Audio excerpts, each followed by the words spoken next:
Josué capítulo 6, y hoy terminamos esta serie, Dios pelea nuestras batallas. Esta es la última conferencia de esta serie, Dios pelea nuestras batallas. Todos los que nos acompañan por primera vez en esta noche pueden conseguir las conferencias, las tenemos grabadas, las anteriores, para que tú puedas seguir el hilo y comprenderlas con mucho más claridad. En esta serie, Dios pelea nuestras batallas, hemos podido ver como un resumen para proseguir y desarrollar el tema de esta noche, que cuando Josué se encargó de introducir al ejército de Dios hacia la tierra de Canaán, Josué comenzó a entender cómo iban de ahí en adelante a avanzar y cómo iban ellos a derrotar a sus enemigos. La primera ciudad, la primera fortaleza que la tierra de Canaán tenía para desafiarlos era la ciudad de Jericó.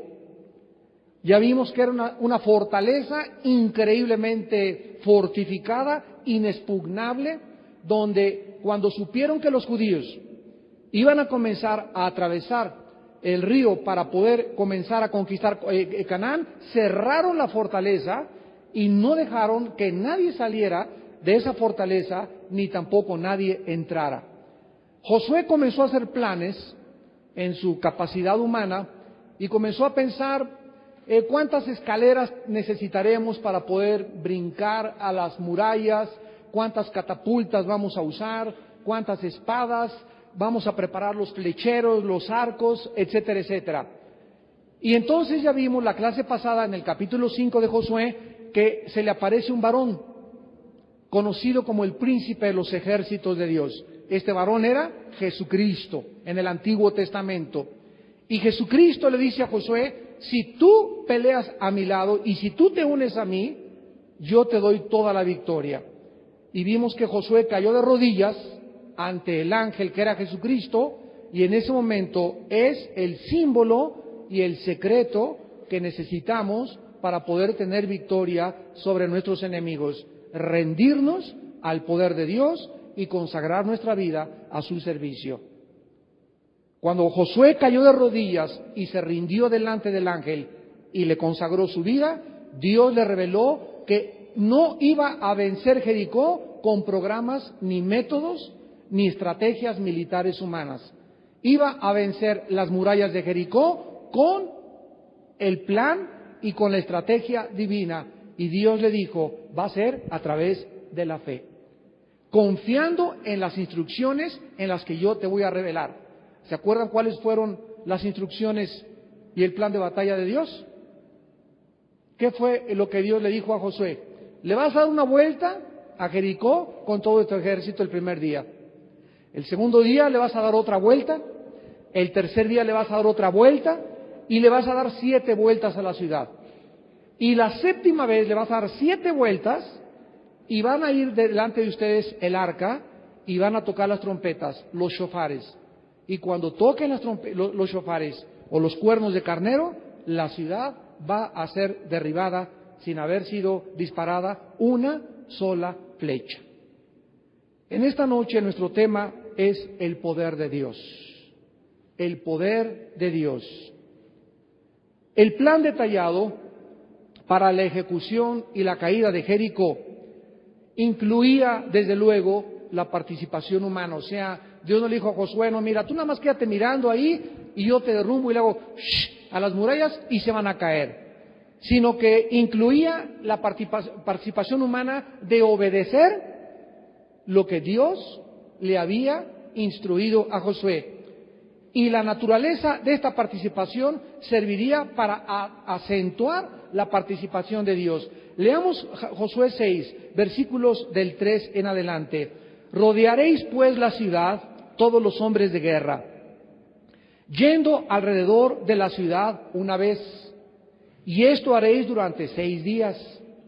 Y 7 sacerdotes llevarán 7 bocinas de cuernos de carnero delante del arca, y al séptimo día daréis 7 vueltas a la ciudad y los sacerdotes tocarán la bocina. Dice el versículo 9, y los hombres armados iban delante de los sacerdotes que tocaban las bocinas, y la retaguardia iba tras el arca, mientras las bocinas sonaban continuamente.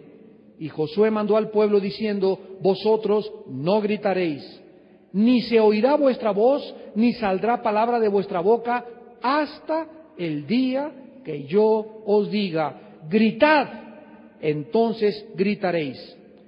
Lo que sucedió en Jericó a continuación fue verdaderamente un milagro.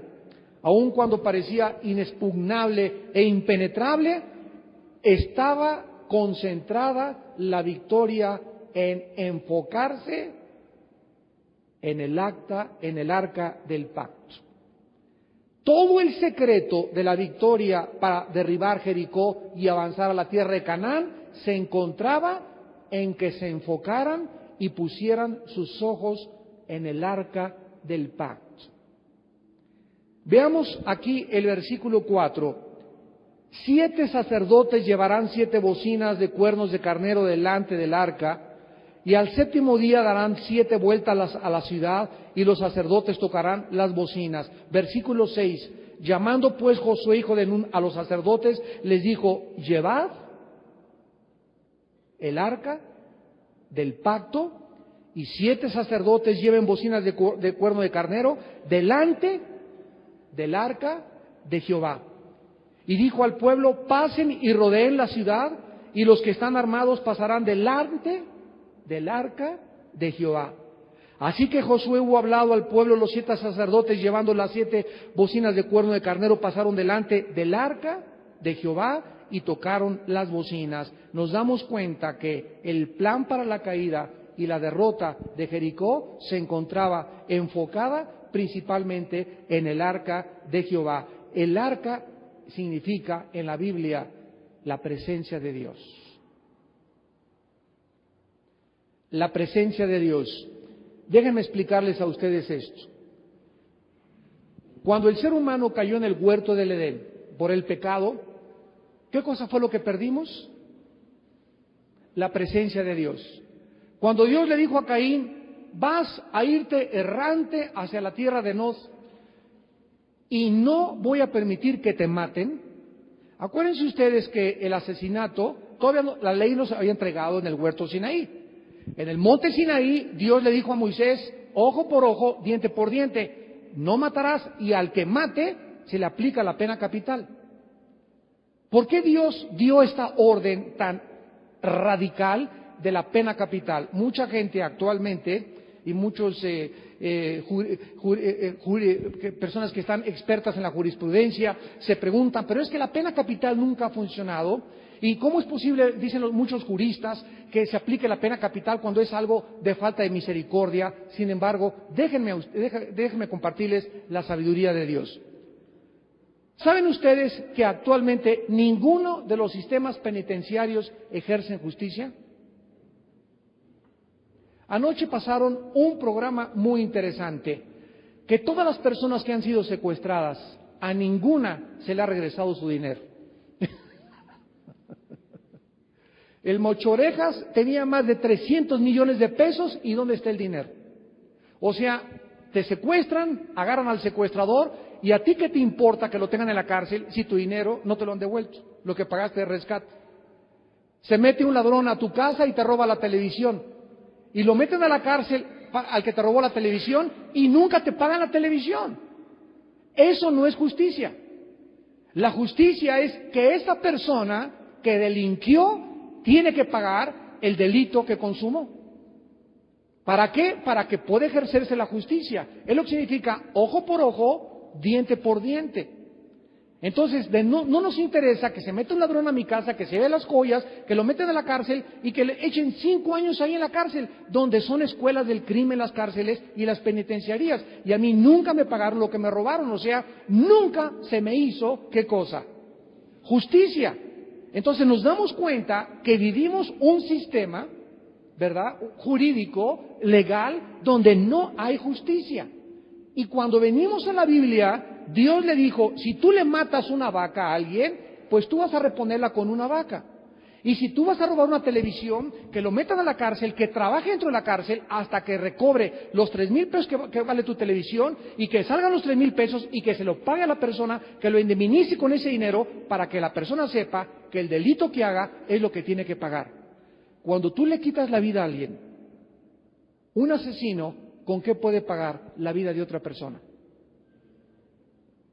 Con su propia vida. Al decir Dios, el que derrame sangre por el hombre, su sangre será derramada, Dios, en lugar de decir que es falto de misericordia, está elevando la dignidad del ser humano. No se puede, la vida humana vale tanto que no hay nada con que pagarla, ni siquiera 100 años de cárcel puede ese asesino que mata a mi padre o a mi hermano o a cualquier persona de mi familia pagar la vida del difunto. Nunca nada puede pagar la vida humana más que otra vida. Esto era lo que Dios quería dejar impreso, el valor de la dignidad de lo que valemos delante de sus ojos. Y cuando Dios comenzó a decir que necesitaban recobrar la presencia de Dios, Dios le dijo a Moisés que construyeran un tabernáculo. No sé cuántos de ustedes han estudiado el tabernáculo. Era un campamento, un rectángulo, donde tenía un patio y después un cuarto que se llamaba el lugar santo, y después tenía otro cuartito que se llamaba el lugar santísimo. En el lugar santísimo estaba el arca. Y el arca tenía 2 querubines que miraban hacia el centro del propiciatorio. El propiciatorio era esta cornisa que tenía una cosita igualita a esta, para que ahí vertía la sangre en el mes de Tishri, el 7º mes, el sumo sacerdote, y ejerciera lo que se llama la ofrenda de Yom Kippur, o por el pecado de todo el pueblo de Israel. En esta arca se encontraba la presencia de Dios y nadie podía entrar al lugar santísimo más que el sumo sacerdote una vez al año. Debajo del arca había una cajita y ahí estaban guardadas 3 cosas, apúntalas: el maná, la vara de Aarón y los 10 mandamientos.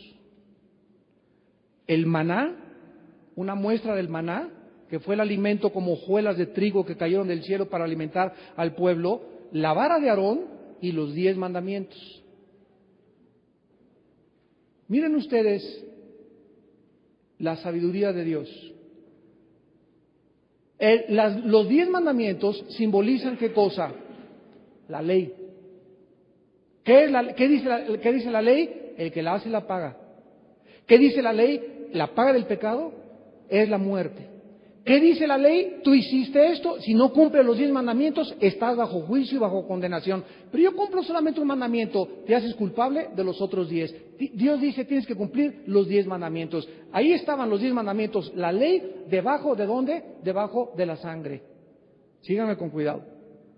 La sangre se ponía aquí arriba en el propiciatorio. Ahí estaba debajo de la sangre el maná, que implica el alimento de Dios para su pueblo, la provisión que Dios tiene para tu vida, cuando estás debajo de la sangre.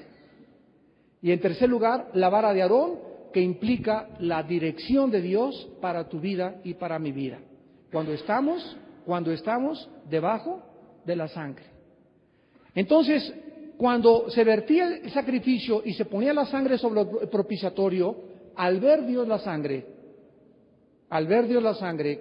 no ejercía la ley quedaba debajo de la sangre, debajo de la cruz.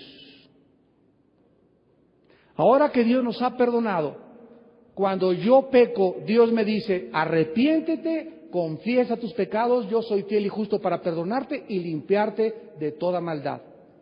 La sangre la vuelvo a aplicar sobre mi vida y Dios no tiene por qué aplicar la ley a mi vida, porque la ley habla de castigo y de maldición. Dios nos da la oportunidad de vivir bajo la sangre o bajo la maldición. Pero el momento en que nos salimos nosotros del tabernáculo y de la presencia de Dios, Dios tiene que aplicar la ley porque es santo, porque es justo. Y porque lo que ha salido de sus labios se tiene que cumplir. La paga del pecado es la muerte. Y si Dios no cumpliera lo que sale de sus labios, se desintegraría, porque Dios no puede divorciarse de su palabra, de lo que es su carácter. Hemos dicho aquí que una persona que se llama psicológicamente esquizofrénica, que significa en el griego mente dividida, o de dos mentes, o de tres personalidades, es una persona que dice algo y no lo hace. Cuando tú te divorcias de lo que dices una cosa y no la haces, te comienzas a desintegrar tu personalidad, te comienzas a dividir en tu ser y en tu alma. Dice Santiago, el hombre de doble alma, se tradujo ánimo, es inconstante en todos sus caminos. Y es como una maldición en mi vida, ¿verdad? Yo digo algo y no hago lo que yo digo, me comienzo a desintegrar. De ahí viene la palabra íntegro. ¿Quién es una persona íntegra? Una persona que está unida a lo que sale de su boca. Dicen que los políticos, ninguno es íntegro. Hacen la campaña, ¿verdad? Te prometo esto, te prometo aquello, dicen muchas cosas y cuando están ya en la posición no cumplen. ¿Por qué? Porque se necesita integridad para poder cumplir. Ahora, aquí dentro del lugar santísimo se encontraba la presencia de Dios para mostrarles a los judíos que el tabernáculo tenía que ser construido alrededor de la presencia de Dios, y la presencia de Dios tiene que estar en medio de su pueblo. Esto es lo que significa el tabernáculo en medio del campamento de Israel. La presencia de Dios en medio de su pueblo. Ahora el tabernáculo somos nosotros, somos el templo de Dios. ¿Y qué es lo que Dios quiere? Estar en el centro de mi voluntad, de mis pensamientos y de mi corazón. Y si yo le doy a Dios el centro de mi vida, quedo bajo la sangre. No aplica la ley, dirige mi vida y provee el alimento que necesito para mi futuro, para mi familia y para todo lo que yo necesito en las cosas básicas de la vida. Entonces, cuando el arca de Dios iba delante del pueblo de Josué, estaba diciendo a Dios, si yo no voy delante de tu vida, acuérdate, el enemigo te hace pedazos. ¿Qué significa yo soy tu escudo y tu galardón?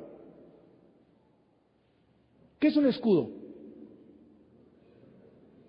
Un escudo es algo que va delante de un soldado y que impide que las flechas que me lanza el enemigo toquen mi cuerpo. Antes de que las flechas toquen mi cuerpo, tocan el escudo. Para eso sirven los escudos. Cuando Dios dice, yo soy tu escudo, ¿qué te está diciendo? Que si Él va delante de ti, las flechas de tus enemigos lo tocarán a Él antes que a ti. Veamos esta verdad en el libro de Isaías 41, Isaías capítulo 41.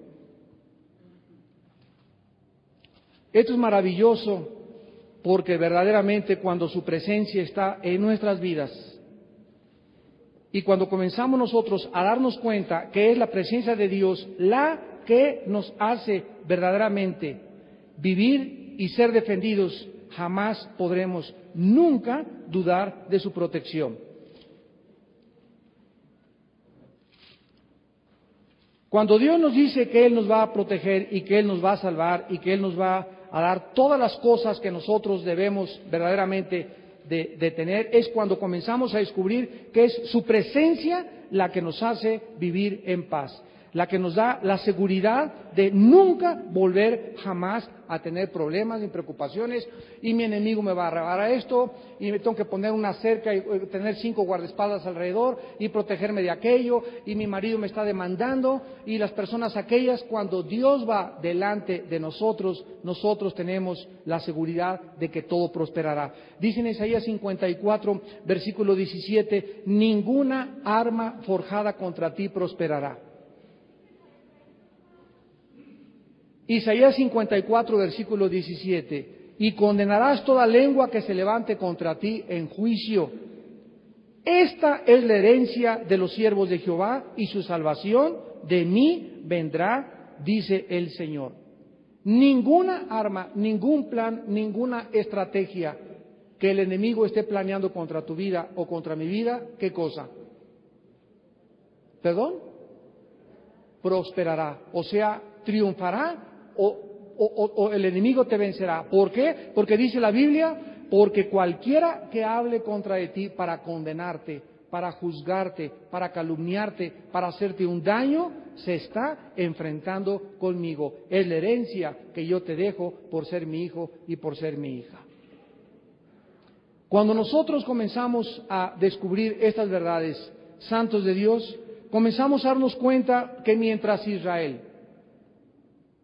permaneciera cerca del arca, la victoria estaba garantizada. ¿Qué dice Juan 15, versículo 5? Separados de mí, nada podéis hacer. ¿Qué dice el Salmo 18, versículo 29? En el Salmo 18, versículo 29, dice la Biblia, contigo desbarataré ejércitos y con mi Dios asaltaré muros. ¿Con quién? Con Dios. Pero cuando tú te enfrentas a la vida sin Dios, no tienes absolutamente ninguna protección, ninguna garantía de que puedas en la vida salir adelante. Así es exactamente igual en la santificación. Veamos finalmente en Josué capítulo 7 esta verdad que tiene que quedar impresa en lo profundo de nuestro corazón. En el capítulo 7 de Josué, ya Josué vio que Dios derribó Jericó. Dios se encargó de sus enemigos y adquirieron mucha confianza como ejército.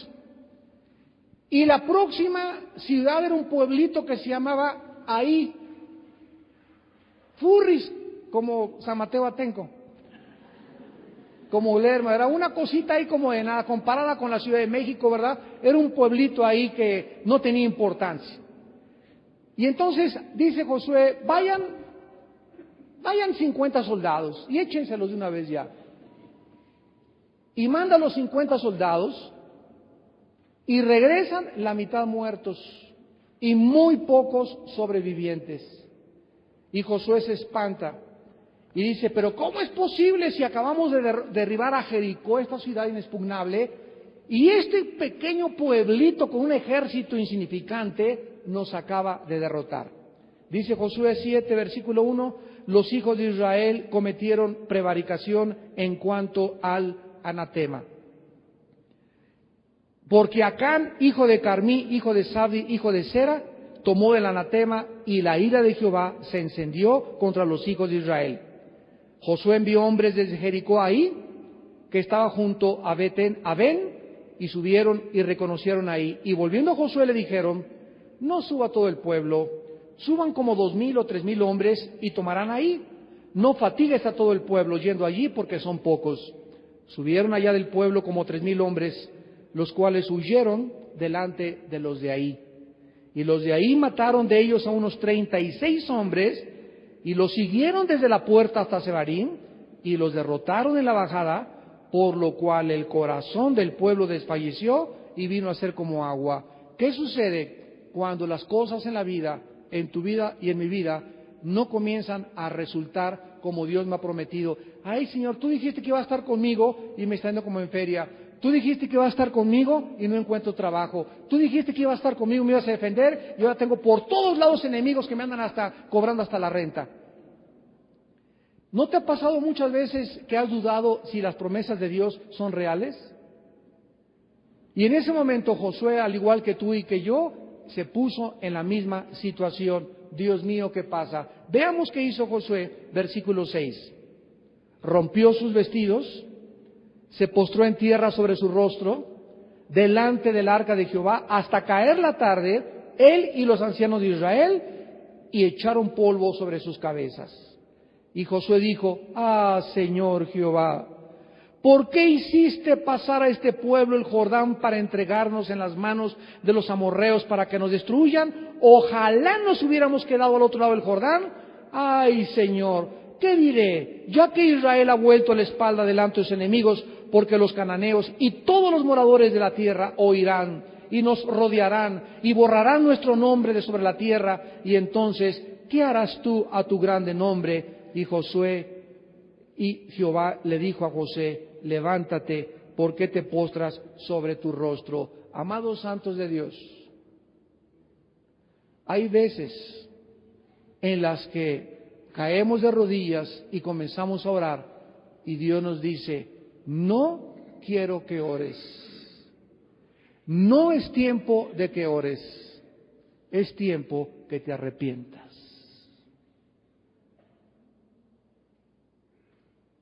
Ahí te puedes quedar 3 días ayunando. Y ay, Señor, y si quieres con hojas de maguey, azótate la espalda, vete a la villa de rodillas, cuélgate del chongo de la lámpara de tu casa, métete un hormiguero, haz lo que tú quieras, dice el Señor. A Dios no lo mueven nuestras lágrimas, no lo mueven nuestros gritos, nuestros ayunos, a Dios solo lo mueve la fe. Porque sin fe, Hebreos 11:6, es imposible agradar a Dios. ¿Qué había sucedido en el campamento de Josué? Que Dios les dijo que cuando atacaran Jericó, no agarraran ni tomaran ni un vestido, ni un zapato, nada, porque era una ciudad anatema. La palabra maldición significa aquí destinada a la destrucción. Y cuando Acán tomó ese manto babilónico que estaba destinado a la destrucción y lo trajo a su casa, trajo la maldición a su familia. Trajo la maldición a su familia. Dios te dice, cuando vayas a Blockbuster, no rentes una película pornográfica. En el momento que la tomas y la traes a tu casa a los demonios. Traes a tu casa la maldición. Y abres la puerta para que se vengan contra tus hijos, contra tu esposa y contra tu vida. En el momento en que tú robas ese dinero mal habido de tu trabajo y lo traes a tu casa, lo que tú robaste, traes a tu casa la maldición. Porque dinero mal habido será maldecido. Y es el principio que Dios nos quiere decir, yo peleo tus batallas, siempre y cuando yo vaya delante de ti. Y si tú quieres ir detrás de mí y me quieres seguir, recuerda lo que dice Amós, ¿andarán 2 juntos si no estuvieren de acuerdo? ¿Podré caminar yo con Dios de la mano cuando Él es santo y yo estoy manchado por el pecado? No se puede, ¿verdad? Sean santos porque yo soy santo, dice el Señor. ¿Quieres caminar conmigo? Agárrate la mano y santifícate y límpiate y ten mi temor en tu corazón. Y yo voy delante de ti y venceré a todos tus enemigos. Las veces, amado hermano, que tú llores o que yo llore y que nos lamentemos, ¿por qué yo nos pasó esto? ¿Por qué aquello? ¿Por qué no están sucediendo estas cosas? ¿Por qué nada nos sale bien? ¿Por qué emprendo un negocio y fracaso y fracaso y fracaso? Y así tengo años y tengo meses, porque la maldición te está siguiendo a donde quiera que vayas. La palabra maldecir en el Génesis 3, apúntala, es arar, A-R-A-R, arar en el hebreo, y significa oponer resistencia. Oponer resistencia, poner obstáculos, hacer inoperante, impedir avanzar.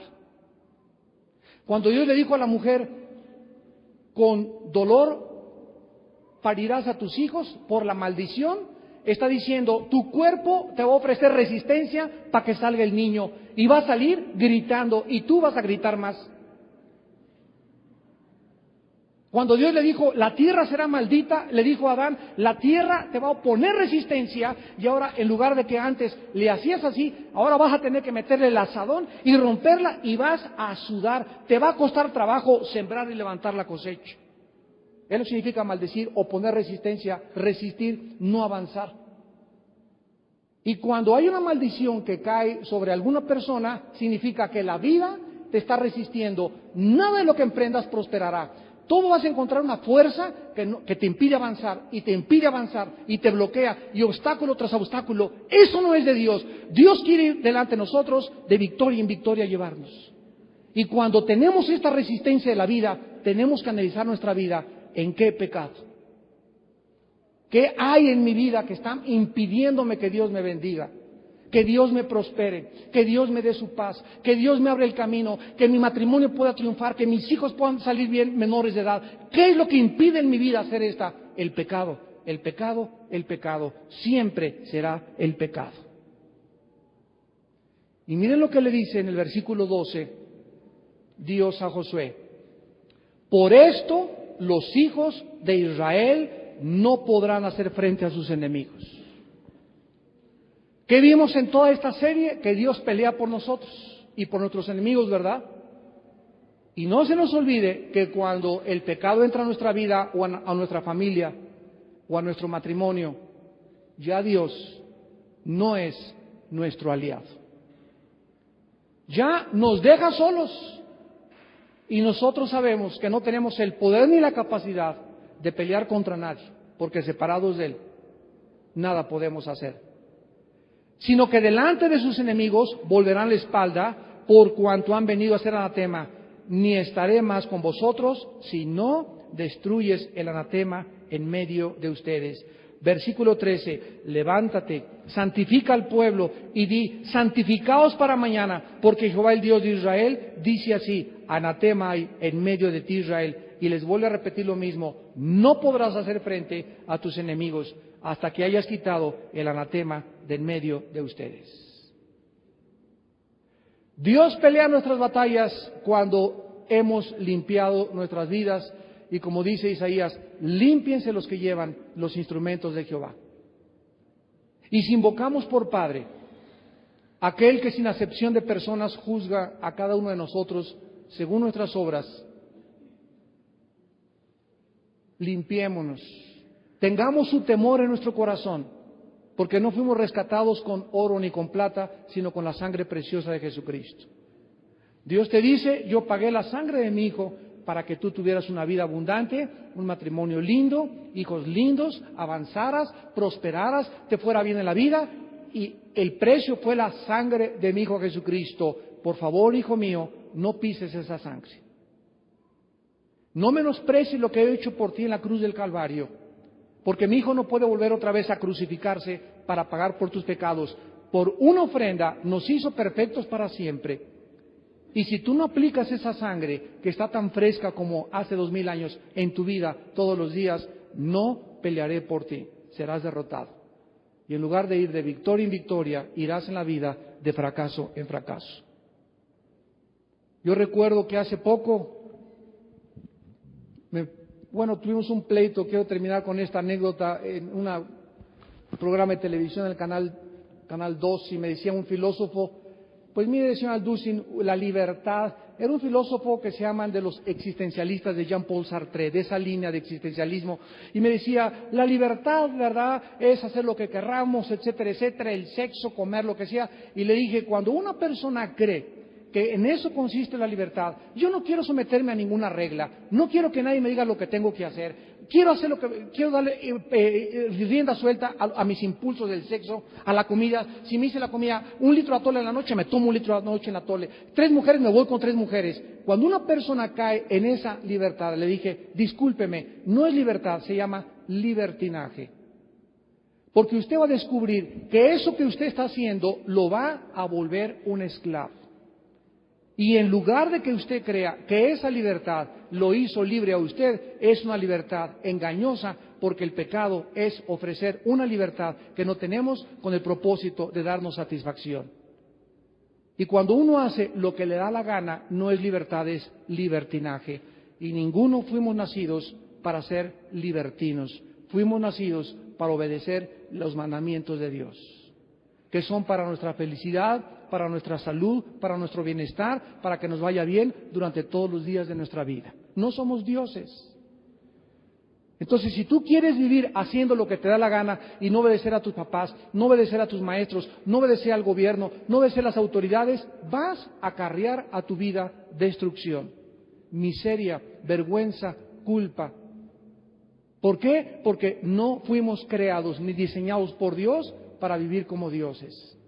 Dios nos diseñó para que supiéramos que hay un Creador delante del cual nos tenemos que hincar y decirle que Él es mi Señor y mi Salvador, someterme a sus leyes del reino para vivir dentro del reino, bajo su código de conducta, bajo su código de moral, bajo sus leyes morales, y de esa manera Él nos pueda bendecir.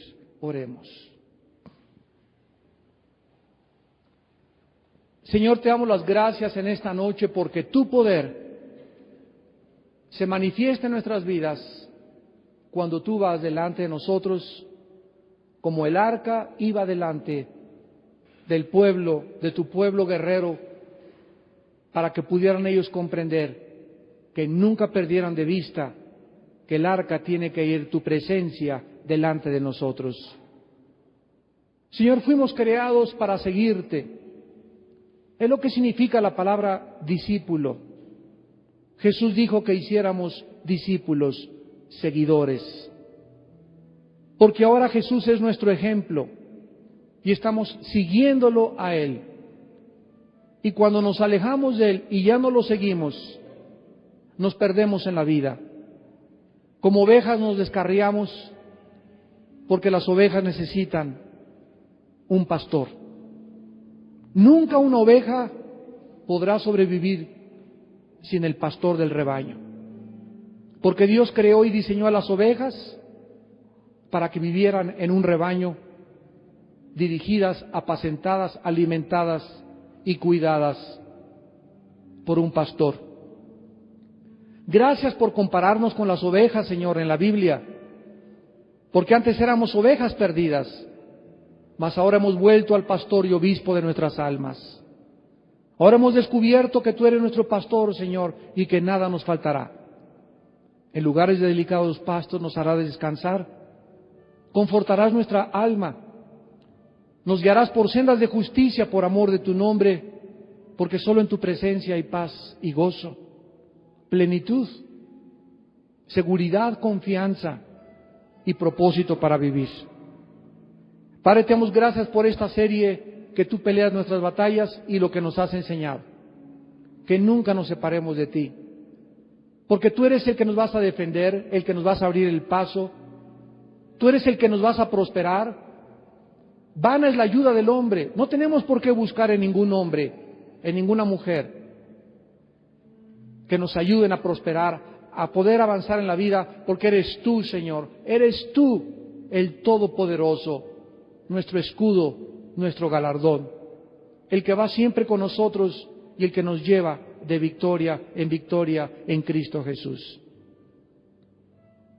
En esta noche tal vez hay alguna persona que aún no está caminando detrás del Señor, que eres como una oveja perdida, sin pastor, sin sentido en tu vida ni propósito, confundido, confundida, haciendo tú las propias reglas para tu vida, para vivir, sin darte cuenta que hay reglas y leyes en el reino y que tenemos que someternos al reino de Dios para poder prosperar en la vida.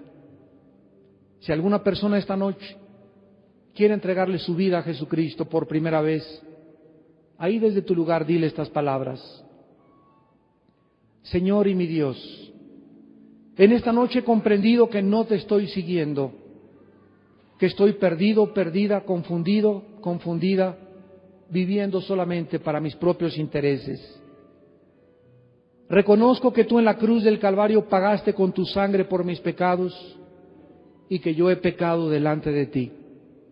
Te pido que me perdones, Padre, por los méritos de tu Hijo Jesucristo, por la sangre que Él derramó en la cruz. Perdóname, porque yo no tengo nada que ofrecerte más que tengas misericordia de mi vida. Señor Jesucristo, entra a mi vida en este momento, porque te recibo como mi Señor y mi Dios. Dame la fuerza para vivir para ti y para poder tener esa paz que no tengo y que esta noche he descubierto que se encuentra en tu presencia, porque te lo pido en el nombre de Jesús. Amén.